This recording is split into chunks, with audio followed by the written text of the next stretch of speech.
Hello friends, आज हम आप सबके लिए लाए हैं मोदो नॉवेल का पार्ट 19।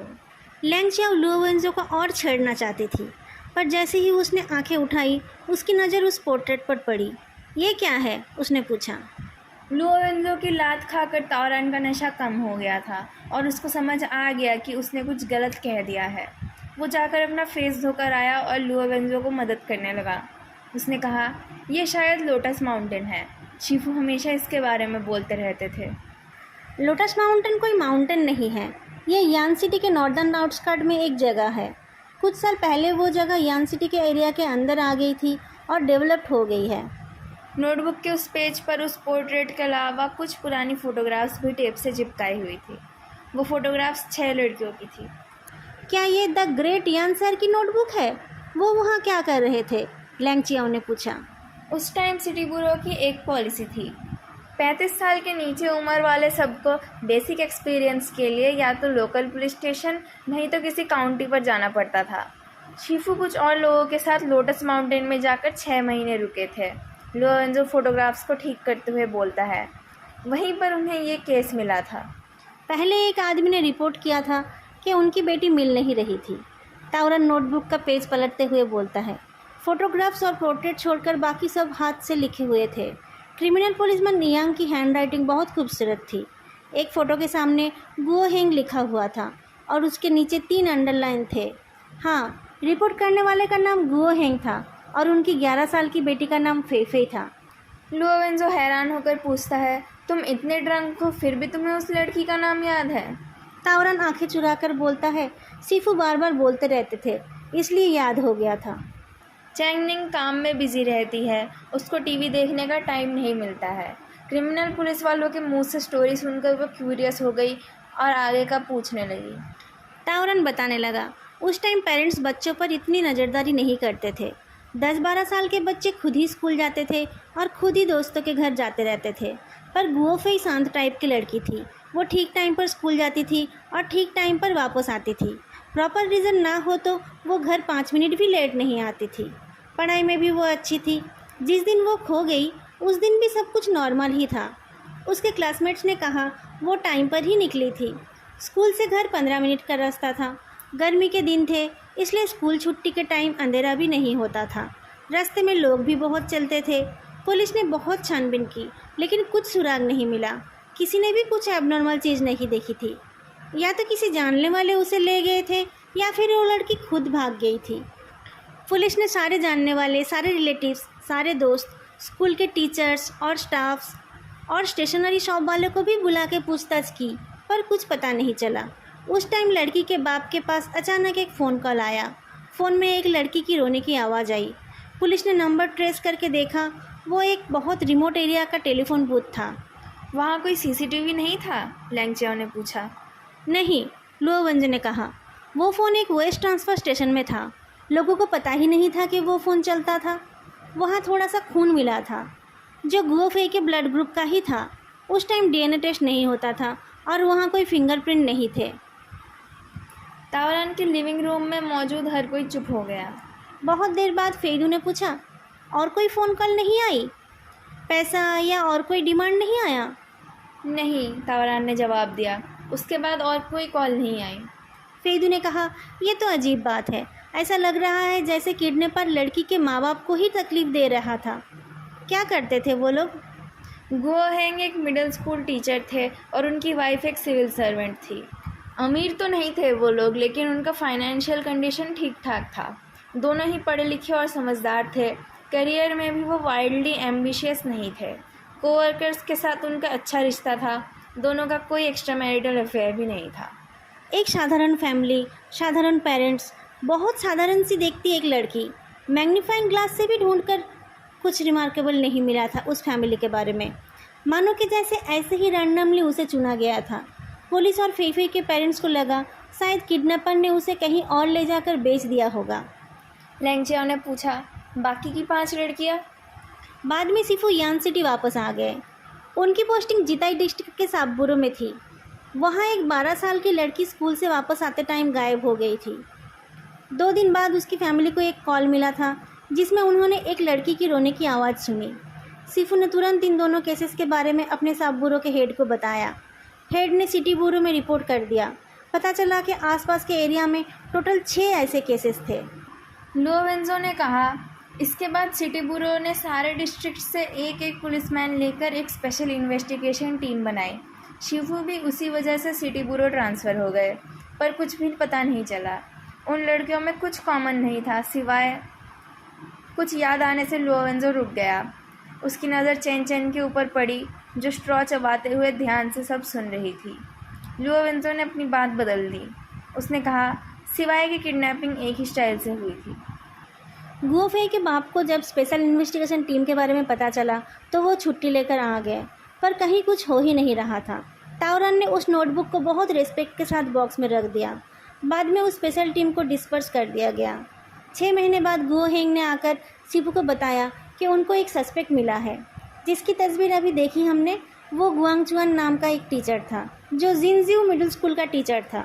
जिनजू एक बोर्डिंग स्कूल था जहाँ छोटे छोटे जगहों से बच्चे पढ़ने आते थे। जब गुओफेई खो गई थी उस टाइम वो गुआंगचुआन लोटस माउंटेन पर न्यू स्टूडेंट्स रिक्रूटमेंट के लिए गया हुआ था। चैंगनिंग पूछती है, क्या वही किडनैपर था? वो उस टाइम 36 साल का था। डिवोर्स के बाद से वो अकेला ही रहता था। सिफू ने इन्वेस्टिगेशन किया पर उनको कुछ नहीं मिला। वो गुआंगचुआन की रिपुटेशन अच्छी थी, वो बच्चों के साथ गलत बर्ताव नहीं करता था। पर गुओ हेंग नहीं माना और बाद में उसने उसे छुरी से मारा। लैंगजियाओ ने पूछा, क्या वो मर गया?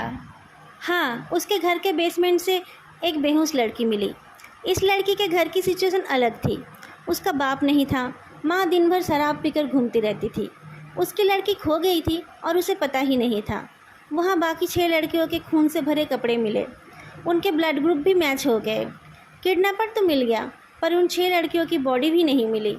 लुओवेंजो खड़ा हो गया और उसने कहा, गुओ हेंग को मर्डर की सज़ा मिली, पर सिफू इस बात को भूल नहीं पाए। वो ज़िंदगी भर पछताते रहे। चलो, इस बारे में और बात करने की ज़रूरत नहीं है, खाना ख़त्म करो।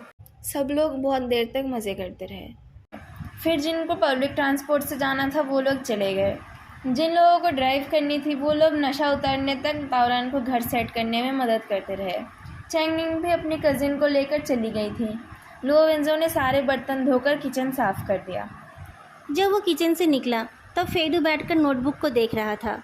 फेदू के शायद पीछे भी आंखें हैं। उसने कहा, आपने एक बात छुपाई ना, उन लड़कियों में कुछ तो कॉमन था। क्या वो उनके कपड़े थे? लुओवेंजो हंसकर बोलता है, तुम्हें कैसे पता? क्या तुम ही पिछले जन्म में वो किडनैपर थे? आपने चेन की तरफ देखकर अपनी बात बदल ली। फेदू लुओवेंजो की तरफ देखकर बोलता है, वो सारे कपड़े फ्लोरल पैटर्न के थे। तुम एक बच्चे को स्ट्रेंजर्स से सावधान रहने के लिए बोल सकते हो, पर तुम उसे फ्लोरल पैटर्न कपड़े पहनने से डरा नहीं सकते। नहीं तो हम पुलिस वालों के रहने का क्या मतलब है? आपने ठीक कहा। फेदू के मुंह से अच्छे शब्द सुनकर लुओवेंजो को लगा इसके बाद कुछ गलत होने वाला है। फेदू ने पूछा, वो फूल और वो गेम मशीन के अलावा क्या कुछ और भी है? दोस्तों, अगर आपको ये वीडियो अच्छी लग रही है तो तुरंत जाके लाइक, कमेंट और चैनल को सब्सक्राइब जरूर करें। सारे गेस्ट चले गए थे और ताओरन गहरी नींद में था। घर में धूप आ रही थी और घर वाइन के खुशबू से महक रहा था। फेदू ने एसी बंद कर दिया और खिड़की खोल दी। नए कॉफ़ी मशीन में उसने एक कप एस्प्रेसो बनाई। घर कॉफ़ी के खुशबू से महक उठा। लुओवेंजो ने कहा, बच्चे, क्या तुम्हें पता नहीं कि कुछ अच्छा काम करके उसमें अपना नाम नहीं लिखना चाहिए? इन सब बातों का क्या फ़ायदा है? फेदू ने जवाब नहीं दिया। उसकी तरफ देखकर लुओवेंजो ने रियलाइज़ किया कि सिर्फ वही एम्बरस नहीं है। फेदू ने बहुत बार उसी के सामने उसी के दिए हुए गेम मशीन का शो ऑफ किया है। उसे लगा कि फेदू भी अनकंफर्टेबल है। जब लुओवेंजो अनकंफर्टेबल होता है तब वो क्या बोलता है उसे पता नहीं होता है और कुछ ना कुछ गलत बोल देता है। पर अब जब उसे पता चल गया कि फेदू भी अनकंफर्टेबल है तब वो नॉर्मल हो गया। उसने पॉकेट से एक सिगरेट निकाली और उसे मुंह में डालकर बोलने लगा, क्या हुआ? तुम्हें फाइनली पता चला कि जिसको तुम इतने सालों से परेशान कर रहे थे वो एक्चुअल में अच्छे इंसान है? कोई बात नहीं बेटा, हम जैसे लोग किसी से बदले में कुछ उम्मीद नहीं करते हैं। फेदू का चेहरा हमेशा एक मुखौटे के जैसा रहता है। उसके मन के भाव कभी भी उसके चेहरे पर नहीं आते हैं, खासकर जब वो एजिटेटेड होता है। अपने एक्सप्रेशन के ऊपर उसका कंट्रोल लगभग 100% परफेक्ट है। कोई भी उसका चेहरा पढ़ नहीं पाता है। उसके सामने वो जाओ हाओचंग तो बच्चा है। फेदू लुओ वेंजो के मजाक का जवाब नहीं देता। वो अपने मन में कुछ सोचता है और फिर बहुत सारा कॉफ़ी पी लेता है। उसने चीनी ऐड नहीं की थी, पर शायद उसका दिमाग टेस्ट सेंस करना भूल गया था। उसने पहले ही बहुत सारी वाइन पी थी और खाना भी ठीक से नहीं खाया था। अल्कोहल और हाईली कॉन्सेंट्रेटेड कॉफ़ी साथ में मिलने की वजह से उसका ब्लड प्रेशर हाई हो गया, उसका हार्ट रेट बढ़ गया और वो अनकंफर्टेबल फील करने लगा। उसके हाथ में पसीना आ गया। लुओ वेंजो फ्रॉन करते हुए बोलता है, और कॉफ़ी मत पियो। फेदू हंसकर उसे इंटरप्ट करता है। जो इंसान अपने बाप को मारने के लिए कॉन्ट्रैक्ट किलर हायर कर सकता है, उसके लिए गुमराह ना होकर अपने पोजीशन बचाना बहुत ही रेयर बात है। कैप्टन लुओ के इतने सालों की केयर बेकार नहीं गई है। लुओ वेंजो को ये बात कुछ अजीब लगी, पर उसके कुछ समझने से पहले ही फेदू ने बाकी कॉफ़ी भी पी ली। फिर कप को रख कर चलने लगा। मैं जा रहा हूँ, ताओरन को बता देना। हे, लुओ वेंजो ने ऑर्डर किया, नशे में गाड़ी मत चलाओ। फेदू ने उसे इग्नोर कर दिया। सुनाई नहीं दिया तुम्हें? फेदू उसकी बात अनसुना करके दरवाज़ा खोलने गया। 2 बार बोलने से भी जब काम नहीं हुआ, तब लुओ वेंजो को खुद ही काम पे लगना पड़ा। उसने फेदू के हाथ पकड़कर पीछे मोड़ दिया। जैसे वो क्रिमिनल्स को अरेस्ट करता है, उसी तरह उसे पकड़कर दरवाजे से दूर ले आया। फेदू शॉक्ड हो गया। लुओ वेंजो ने उसे पकड़कर एक आर्म चेयर पर बिठा दिया। बात नहीं मानते हो तुम, बैठो यहाँ पर, मैं ड्राइवर बुला देता हूँ। फेदू अपने आप को छुड़ाने की कोशिश करता है। कैप्टन लुओ, आप थोड़ा सिविलाइज्ड नहीं हो सकते हैं? लुओ वेंजो उसे इग्नोर करते हुए उसकी गर्दन पर उसका पल्स लेता है। मैंने कहीं पढ़ा था, अल्कोहल और कॉफ़ी साथ में नहीं पीनी चाहिए। फेदू सोचता है, ये बात आप बताने का क्या फ़ायदा है? तुम्हारे साथ अच्छा बर्ताव ना करो तो कोई फ़ायदा नहीं है, और अच्छा बर्ताव करो तो भी कोई फ़ायदा नहीं है। तुम्हें खुश करना तो हर होलीनेस एम्प्रेस डोवागर सिक्शी को खुश करने से भी ज़्यादा मुश्किल है। मुझे माफ़ करना, मुझे पता नहीं था कि आपका सरनेम ली है। लुओ वेंजो ने ड्राइवर बुला दिया और फिर वो लोग चले गए। ताओरन जब नींद से जागा तब उसे उसका घर साफ सुथरा और खाली मिला। फ्रिज के ऊपर 2 नोट्स थे। लुओ वेंजो ने लिखा था, लेफ्ट ओवर खाना फ्रिज में रखा है, जब वो जाग जाएगा तब उसे बस गर्म कर लेना है। फेदू का नोट बड़ा था। उसने लिखा था कि जब वो चेन चेन को नोटबुक खरीदने ले गया था, तब उसे लगा था कोई उनको फॉलो कर रहा है। वो श्योर नहीं था कि वो फॉलोअर चेन चेन को ही टारगेट कर रहा था या नहीं। फिर भी उसने ताओरन को कहा कि अगर उससे टाइम मिले तो उस अपार्टमेंट नंबर 1101 में जाकर चेन चेन के पेरेंट्स को बच्चों के सेफ्टी के बारे में सावधान रहने के लिए बोलना चाहिए। और उसने ये भी कहा कि जाते टाइम चेन को थैंक्स कहने के लिए कुछ ले जाना ना भूलें। ताओरन हंस देता है। फेदू ने अपार्टमेंट नंबर भी पता कर लिया है। फिर उसकी हंसी गायब हो गई। उसने उस स्टॉकर के डिस्क्रिप्शन को दोबारा पढ़ा। उसकी नज़र खिड़की के बाहर के ग्रीनरी पर पड़ी। उतनी ऊपर से वहाँ कुछ और दिखाई नहीं दिया। ताओरन ने फिर से अपने सिफू की नोटबुक को खोल लिया। फर्स्ट पेज पर उनकी जवानी की एक फ़ोटो है और सुंदर कर्सिव राइटिंग में उनका नाम लिखा है, यांग जेंगफेंग। लोटस माउंटेन के केस वाले पेज पर एक रेड सर्कल है। ताओरन को पता है कि उसके शिफू के हिसाब से वो केस सॉल्व नहीं हुआ था। उन पेजेस पर उनके इल्लीगल नज़रदारी का रिकॉर्ड लिखा हुआ है। एक जगह पर लिखा है कि वू गुआंगचन के कॉलीग्स ने कहा था कि लोटस माउंटेन जाकर वो बहुत ज़्यादा बीमार हो गया था और 2 दिन हॉस्पिटल में था। जब गुओफे मिसिंग हुई थी उस टाइम वो हॉस्पिटल में ही था। वो एक अनजान इंसान था। कैसे उसको गुओफे का ट्रस्ट गेन करने का टाइम मिला? हॉस्पिटल में रहते हुए कैसे उसको गुओफे से मिलने का मौका मिला? ताओरन के हाथ से अचानक वो नोटबुक गिर गई और लास्ट पेज से एक पेपर स्ट्रिप निकल आया। उसमें ताओरन की हैंडराइटिंग में एक FM रेडियो का फ्रीक्वेंसी और एक नोट लिखी हुई थी, मिडनाइट 0 आवर रीडिंग। 3 साल पहले एक क्रिमिनल ने यांग जेंगफेंग को छुरी से मार दिया था।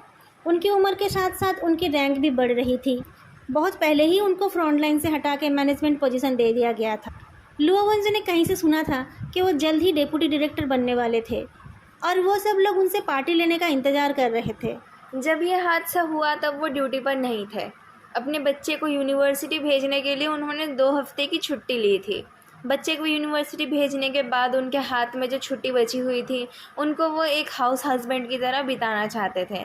सुबह उठकर वो मार्केट चले गए। एक अंडरपास पार करते हुए उनको एक आवारा आदमी दिखा। वो आदमी चिड़चिड़ा था और जो कोई भी उसकी तरफ देख रहा था वो उसे घूर रहा था। यांग जेंगफेंग को लगा कि वो आदमी अटैक करने वाला है। उन्होंने उसे अच्छे से देखा तो उन्हें पता चला कि वो एक वांटेड क्रिमिनल था जो अपने 4 पड़ोसियों को छुरी से मारकर फरार हो गया था। सस्पेक्ट का मेंटल स्टेट ठीक नहीं था। उन्होंने जल्दी से अपने कॉलीग्स को खबर दी, पर उनके आने से पहले ही एक ओल्ड औरत का कुत्ता उस आदमी को देखकर भौंकने लगा। उस आदमी ने छुरी निकाल ली और उस औरत पर हमला कर दिया। यांग जेंगफेंग के सामने और कोई रास्ता ही नहीं बचा। उस कातिल ने उनको 12 बार स्टैब किया। ताओरन ड्यूटी पर था और सबसे पहले वहां पहुंचा था। द ग्रेट गैंग उस टाइम आखिरी सांसें ले रहे थे। पर सबसे अजीब बात यह थी कि यांग जेंगफेंग का लास्ट शब्द उनके फैमिली के बारे में नहीं थी। ताओरन के हाथ पकड़कर वो बार बार कहते रहे, 88.6 FM 12:05, 88.6 FM 12:05। 12:05 का प्रोग्राम था 0 आवर रीडिंग। बाद में वो प्रोग्राम बंद हो गया और एक फ़ोन ऐप में बदल गया। रोज़ कोई बोरिंग ऑडियो बुक चलती है उसमें। फेदू ने एक बार सुनकर मजाक में कहा था कि वो हिप्नोसिस का हथियार है। शिफ्टिंग ड्यूटी की वजह से जब उसे नींद नहीं आती थी तब ताओरन उस ऑडियो बुक को सुना करता था, पर उसे कभी अपने सीफू की बात का मतलब समझ नहीं आया था। पर एक दिन अचानक उसे द रिसाइटर नाम के एक आईडी के बारे में पता चला। ताओरन उठकर अपना फ़ोन खोलकर 0 आवर रीडिंग ऐप खोलता है। उसमें से वो एक सेव्ड कमेंट्री खोलता है जो द रिसाइटर ने the red and the black के बारे में लिखा था। आर्टिकल की पहली लाइन थी, पर किसके साथ में खाना खाऊं? यही सबकी परेशानी है। अजीब एक कोइंसिडेंस की बात है। 520 केस का किलर जाओ हाओजांग, जिसने जांग फैमिली के साथ अपने कनेक्शन का फ़ायदा उठाकर एक कॉलीग की जगह ले ली थी और अपने कनेक्शंस के सहारे सेकंड लेवल पार्टनर बन गया था। उस प्रोजेक्ट में वो लोग फेदू की कंपनी के साथ कोलैबोरेट कर रहे थे। उसने फेदू का पेन चुराया था और उसके साथ के लेबल में लिखा था, किसके साथ मैं खाना खाऊं। ताओरन ये बात किसी को नहीं समझा सकता। सबको लगेगा उसका दिमाग खराब हो गया है। पर हर बार जब भी उसे लगा कि ये एक देजा वू है, हर बार वो द रिसाइटर की ही आईडी थी। क्या उसने गलत सुना था या फिर उस टाइम अपने सीफू को उस हाल में देखकर वो सच में ही पागल हो गया था? पिछले 3 साल में उसने अपने शीफू की नोटबुक को पता नहीं कितनी बार पढ़ लिया, पर उनके लास्ट वर्ड्स के मतलब उसे कभी समझ नहीं आए। ताओरन ने अपना सिर हिलाया और सोचा कि उसे बुरो के साइकोलॉजिकल काउंसलर से बात करनी पड़ेगी। तभी उस ऐप में एक नोटिफिकेशन आ गई। ताओरन ने ऐसे ही चेक किया। अपडेट का सब्जेक्ट था, रमता जोगी, क्या तुम्हें तुम्हारी खोई हुई मोती मिल गई? रीरीडिंग लोलिता, कंट्रीब्यूटर द रिसाइटर। अगर आप लोगों को आज का ये पार्ट अच्छा लगा हो तो लाइक, कमेंट और चैनल को सब्सक्राइब करना मत भूलना। फिर मिलेंगे अगली वीडियो में, तब तक के लिए बाय।